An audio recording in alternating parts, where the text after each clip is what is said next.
Hey, welcome to the Undrafted Hockey Fan Podcast. We are here to talk about some mock trades that I actually ended up finding on an Instagram site. It's from Daily Dose Hockey and Real Puck Zone.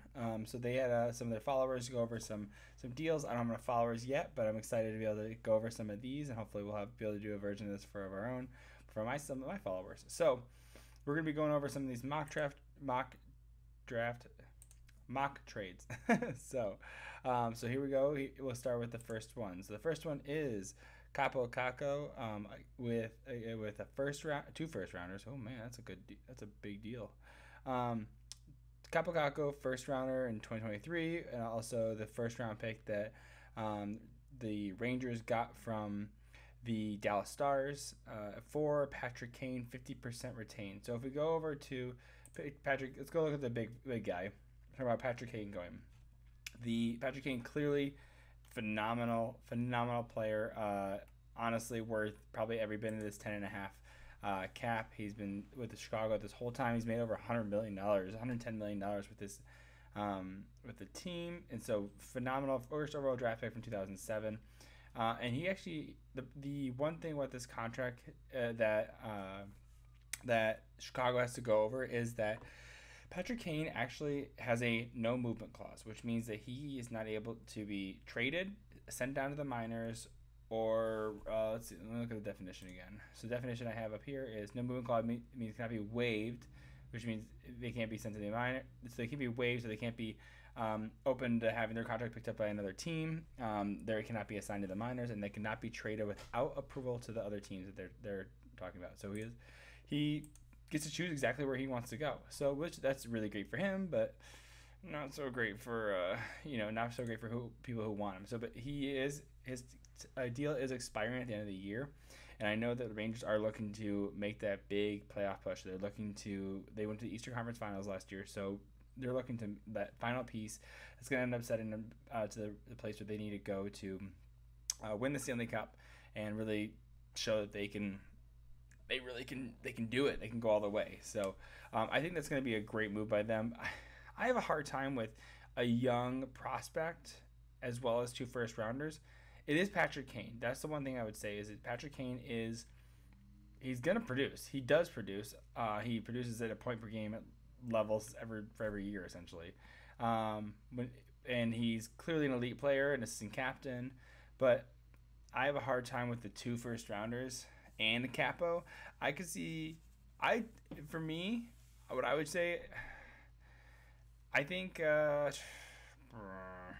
okay, so what I would say is you got to pick either, so I think they're going to get the first round, I think they can get 2 out of 3.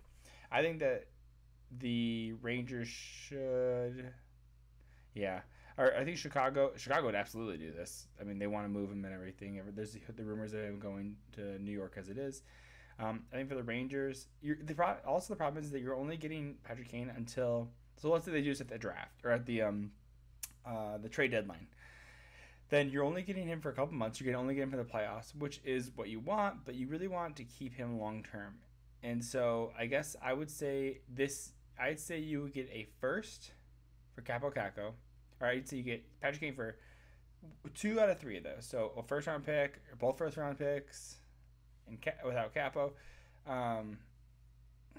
Maybe I think you should move on from Capo. I think they should get 2 out of 3, and then the other first would be on condition. So you get, let's say you do Capo Caco and the Dallas one, because I think that's a more valuable pick. And then if Patrick Kane signs a deal with them to continue to work with them, like, so after this contract's over, if he signs another deal with New York, then they get another first. I think that's the best option for New York. If I was Chicago, I'd absolutely take this all day, no problem. So let us move on to the next trade, which we have, which is going to be Timo Meier for Igor Sharangovich. So I'm bummed because I really wanted the Sharks to do well this year, but they're just not doing well, and I'm annoyed. And I really want them to do well, but it is what it is. We can't do anything about it. So with Timo Meier, I would love him to re-sign him, but I don't think he wants to be there for the rebuild. but he is one of their most valuable pieces. Right now, he's getting paid $6 million, and his deal is up into the end of the year. And he does his qualifying hour is very big. It is so he's guaranteed for the team that he is with. He needs to be so it says to retain their players' rights. The team must offer the player a 1-year contract at the displayed salary. So salary would be $10 million for Timo Meyer. So I don't think San Jose, especially going through a rebuild, does not want to pay a $10 million. So I think it's probably in their best interest. Even though I really like Timo Meyer, I would love them to keep him, but I think that's probably the best thing. 2 first and Igor Sharangovich. That is a hefty pay for New Jersey. Now New Jersey is starting to go into that win now phase, but I know that they highly value Sharangovich. So I don't know if they would do it for 2 first rounds. I think it might end up being like a first, second, and a fourth, and then maybe Sharangovich as well. Maybe I overvalue the first round draft pick, but that's for me. That's kind of where I'm seeing as what you want. Like it's, I don't know, but I think the cool thing about Sharangovich is he's young. He's only 24 years old, so he's not that young. I guess and he was let's see, with his contract now is only $2 million. That actually might work out. I really like Sharangovich. I'm biased though. I think that he's a great player. I think he'll be a good part of the rebuild. So he's 24. Mind you, I think Timo Meyer is still young too. Timo Meyer is 26. So he's looking for that big pay raise. He is looking to get that big contract. So it does make sense for them the Sharks to move him. So I'm gonna say no. This is too big. This is too big of a deal. Like, again, similar to no maybe. Okay, I think it's similar. I think this would be a similar. To what we just said with Patrick Kane.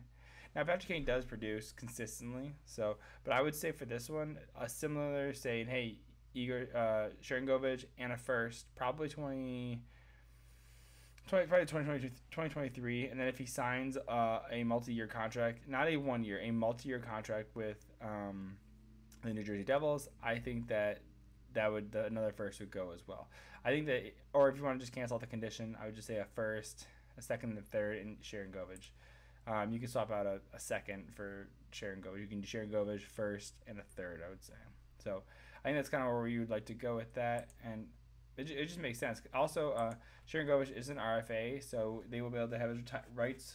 San Jose will probably end up re-signing him because they'll have those rights. So why not, right? Over the last 3 years, 3 seasons, he has 82 points over 141 games played. So he's looking at a little over half a point per game player. As for Meyer, he's got a little over half. He's got 272 points in 407 games. So, but he does have 20 playoff points in 35 games. So that's kind of where you're seeing that he's a little bit more of a playoff player. So hopefully we'll get. I mean, again, I'm a Sharks fan. Second Sharks fan. I'm a Red Wings fan at first. So, but I would say that's a big payment. Let's go back. If we're gonna be doing that, I'd say this. So let's say Patrick Kane for these 3, yes. For Meyer, something similar. Again, knock off the first, maybe put in a second and a third. I think that'd be more valuable for New Jersey. Now if I were Sharks, absolutely take this. Absolutely, move him. Probably move him now. Why not? Why not move him now? And you're also, mind you, Timo Meyer, he's already your forward, so you can play left or right wing. And Sharangovich can play. He has the benefit of playing center, so it's a little bit more. That's a lot better. But honestly, the Devils are fine at center. They have Heischer, they have Hughes, so they're going to be just fine. So let's move on to the next trade. We have a Chychrun trade. Okay, just so we're clear. For me to feel right, I'm going to say no initially because I have the Ottawa Senators trading for Chychrun. I have that was wild hair. I have them trading for Chychrun. I think that they're going to trade for Chychrun. I think they're going to say, "Hey, this is what we want," and they're gonna move him. I think that the Senators are still in that kind of weird spot. They just lost Norris too, so I think they really want Chychrun. One of the things that the benefits of Chychrun and why he was looking, one, if we go to his cap, let's go to his cap friendly, just because I want to just highlight something that I didn't know before this. One of the reasons that Arizona is so adamant about moving him is that he is has a modified no trade clause afterwards, so which means that he's able to submit a 10 team no trade list. So he's probably going to pick. This is what typically happens. They trade. They usually put out all 7 of the Canadian teams, which typically people do, and they also put the 3 California teams because those have the highest taxes, and those are pretty. That's pretty traditional. That's when you see a 10 team no trade clause. If you see at least 7, it's usually gonna be the Canadian team. So I actually don't think this one will go through anyways. Unfortunately, it's neither of my Ottawa one, but I'm still hopeful. I'm still hopeful. I still think Ottawa's gonna pull it out, but we'll see. They lost Norris, and he has an undisclosed injury, or not. He's out indefinitely. Sorry. But we know that Arizona is looking for a first round pick, plus they are looking for another first round pick, and then sweeteners as well. I If I was the Arizona Coyotes, I actually think I would still take this. I really like Niels Hoglander. I think he's underrated, great forward. He actually it was drafted in the second round, in 40th overall, so he's pretty close to a first round pick, and he is an expiring deal. So um, I think that you'd have to get him signed, and then you have to. So I would say conditional. So I would say if I was Vancouver, or if I was Arizona, if we sign Hoglander, actually they probably just flip him. Same with Rathbone. He was a fourth round pick that ended up working out really well. He hasn't had too many games. He's an RFA at the end of 2023, 24. So I think and same with Hogslander. Okay, so I'd like this for the Red Wings.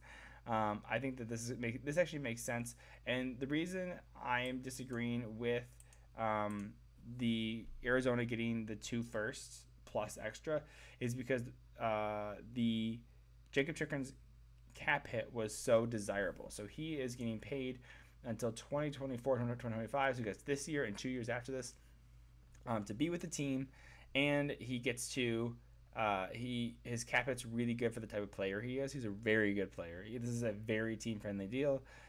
So absolutely they'd want it, but the thing is that we now know that the cap is going up, and before we didn't know it was going up $1 million, but now we know it's probably potentially going up $4 million. That's kind of what Gary Bettman said. Not kind of. That's exactly what he said. It's probably going to go up around $4 million, which is huge.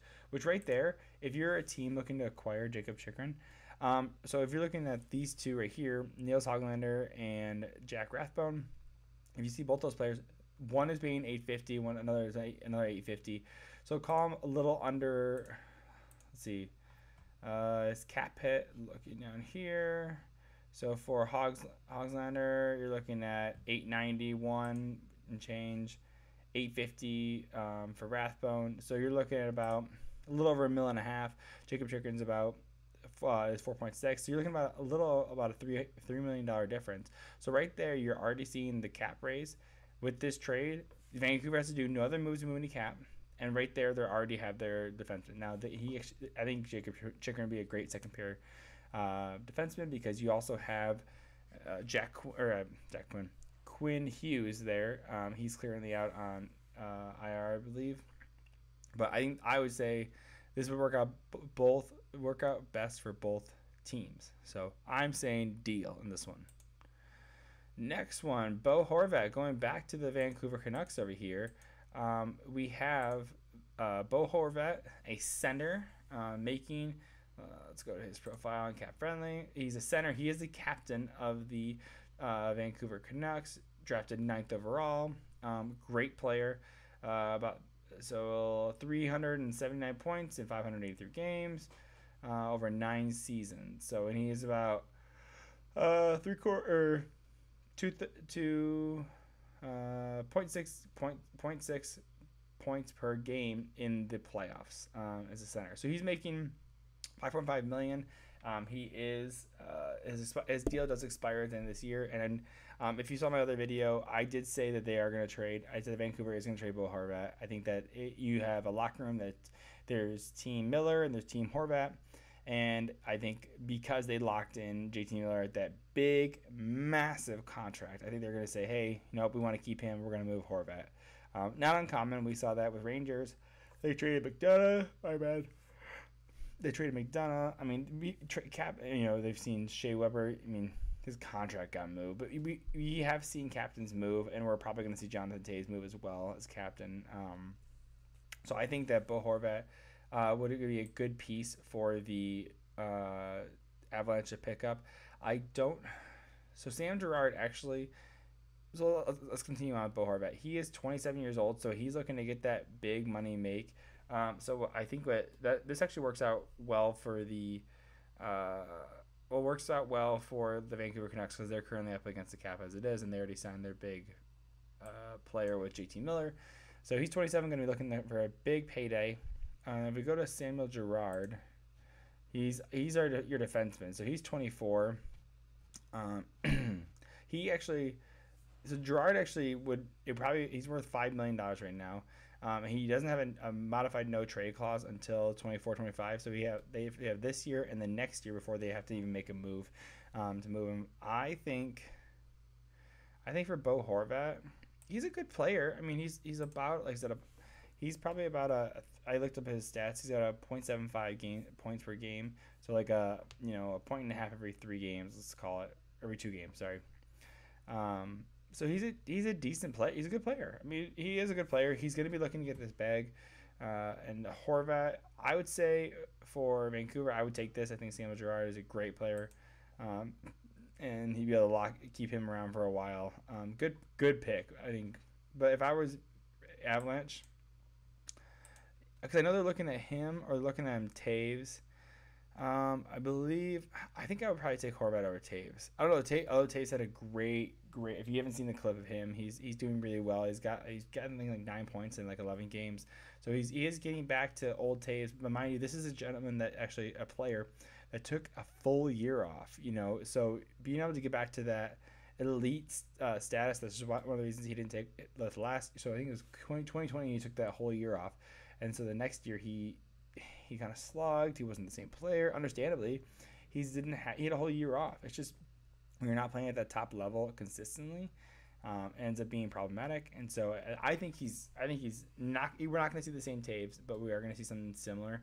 I think he's back at it. You just don't lose that talent, especially when you're as high a drafted player. I think he was 3rd overall. It's Taves. So we'll see. I think this is a good deal for Vancouver. I don't know if I would do it for the Avalanche. I would say probably the first round and then a different prospect. Because the thing is, Avalanche are still on their hunt. Girard is a great player, is a phenomenal player. So it doesn't make sense. There's probably going to need to be money going back, but I would trade. I wouldn't trade Girard. Just too valuable, unfortunately. And I decided to trade in a center for a defenseman. If anything, I would trade. I think Darren Helm. He's in your bottom 4 or your 4th center. I would trade him, and yeah, it doesn't make sense. So I would say no deal on this one because it doesn't make sense for the Avalanche. But if I was Vancouver, I'd take this. Especially having to move Horvat. So let's move over to the next one.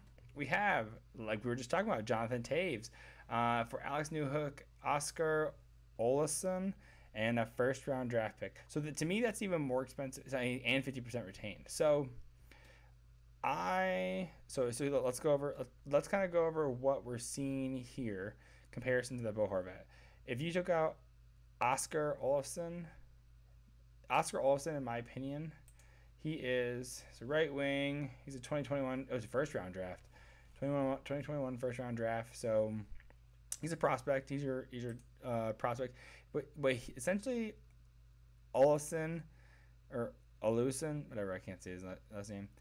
What you're doing for Oscar is that 50% retained. For that $500,000, that's why you're for that money right there, and Alex, a little bit of Alex Newhook. But the reason you need a player for player. There's the center for center. You're getting the 1st-round pick because it's Jonathan Toews. Alex Newhook is good, but he has not been as proven as hasn't been proven as much as Jonathan Toews. He was drafted in 2019, but he is expected to be at the he's expected to be at the uh, third third line center. Great player, drafted 16th overall. So you're essentially getting a Alex Newhook, someone who's already started in the NHL. Olsen, who hasn't been in the NHL yet, to my knowledge. He is not, but he is definitely a prospect. So you're getting two younger prospects and a first round for Jonathan Taves. If I was Colorado, to me, not worth it, because again, I mean, the one thing that makes sense is that you are moving a center for a center, so you're not having to drop anyone down out of the lineup. That does make sense, but I think Alex Newhook is too high of a payment, in my opinion.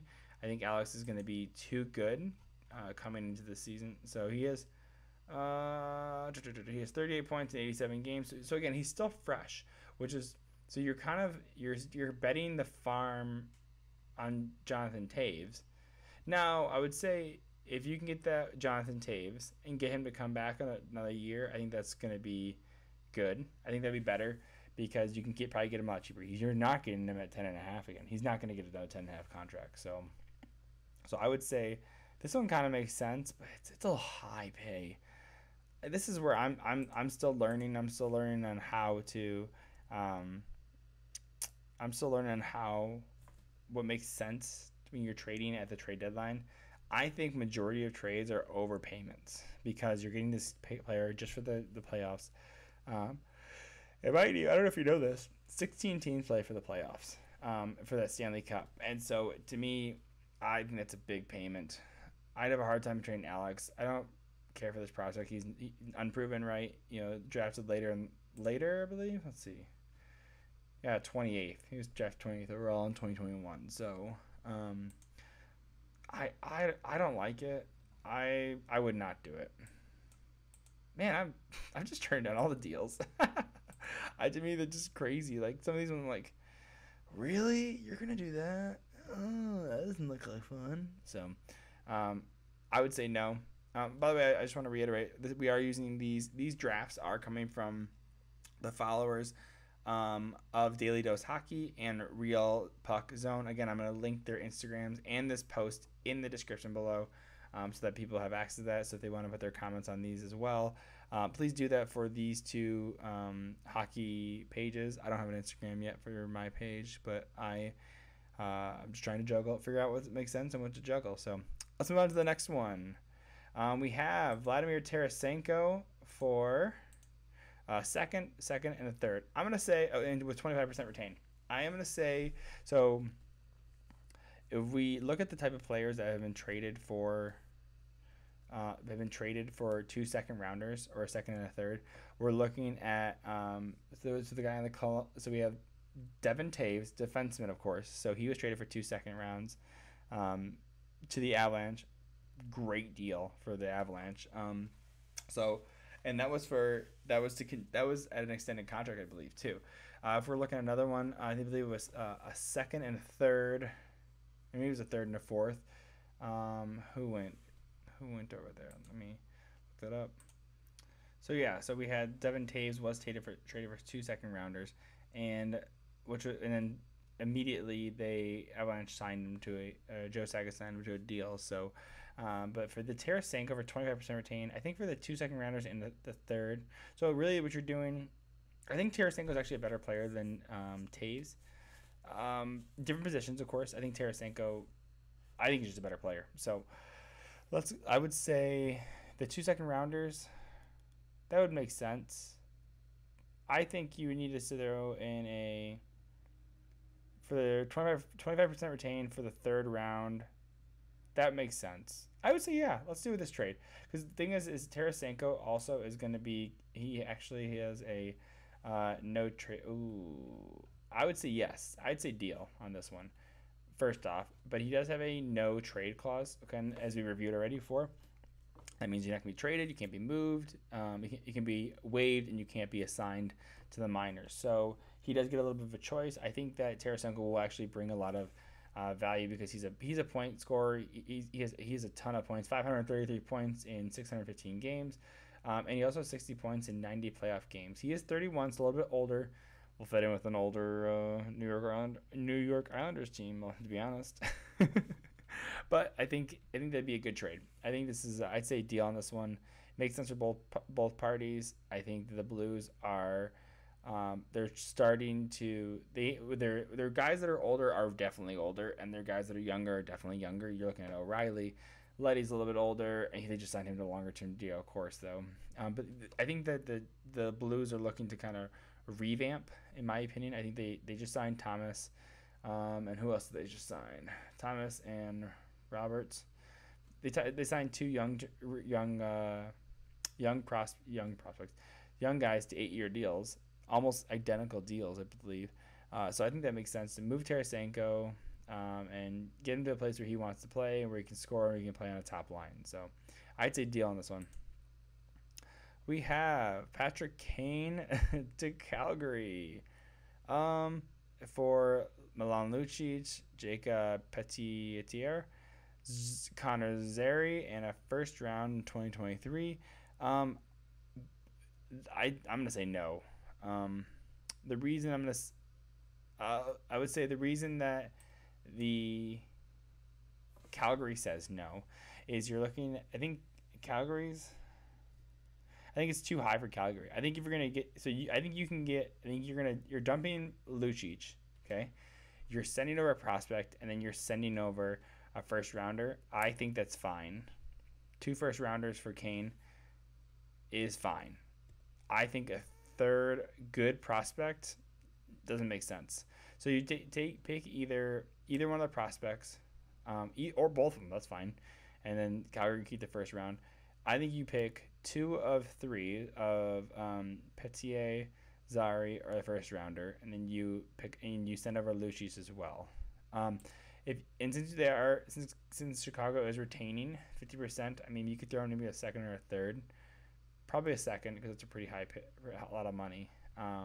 But I think that makes sense. I would say no deal again. Drop one of the prospects, that's fine, or drop the first round pick. But then I would say at that point, that then is a deal. But at this point for this deal, I'd say no deal. We have the last one of the video. This isn't not going too long, 27 minutes right now. So we're looking at a prospect in Roni Hervonen.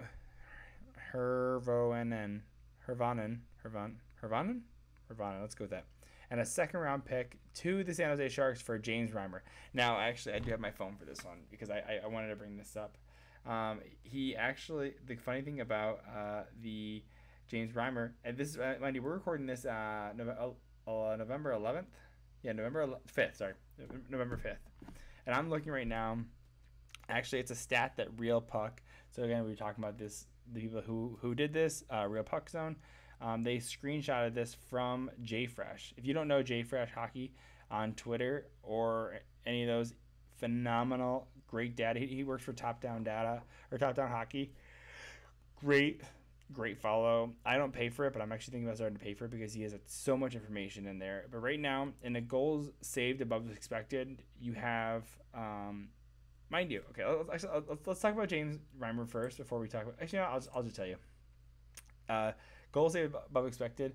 James Reimer is in 7th right now at a 6.6 goals saved above expected. Mind you, Carter Hart's up at a 14, but then you have Connor Hellebuck at a 9.3. Here, I'll just show you because this is so cool. It's hard to see, but you're looking at these numbers, and James Reimer is hanging there. He's actually tied for 6th with Logan Thompson.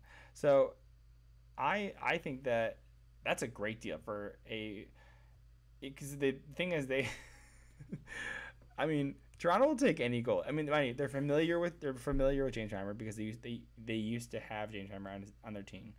He clearly likes Toronto. He was there for a bit, and so I'd say yes, like because mind you that's probably your backup or starter at that point. And if Samsonov in Toronto is running hot, he's doing very well. Murray, it's unknown right now.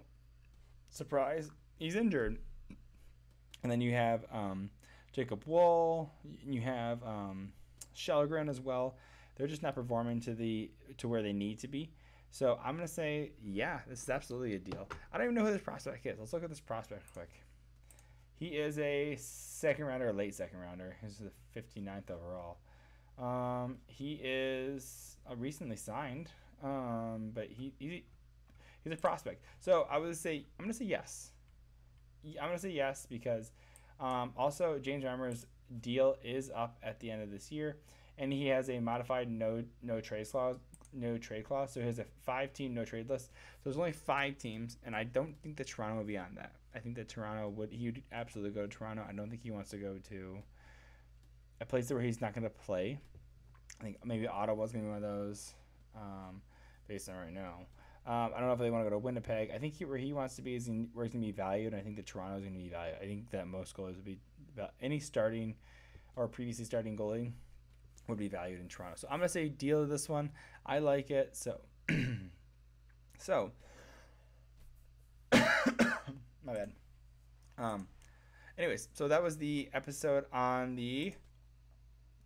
over mock trades. So let me know if you have any thoughts on this, or if you want any comment, if you want me to go over anything. I said I thought it was okay. I'd like to go over more deals. Let me know if you want to go over more deals. And let me know if you have any thoughts on any deals, if you would take them, if you would choose, if you do them. Like I said, I think, and I'm not an expert, but I like to think that I have a pretty good intuition on these, and there's some of those. I definitely take the Reimer trade. And moving the Kane and Taves ones are going to be very interesting. Clearly, you're going to get a lot more for Kane than you are Taves. But I'm always worried about overpayments, and I'm excited to see what Eisman does.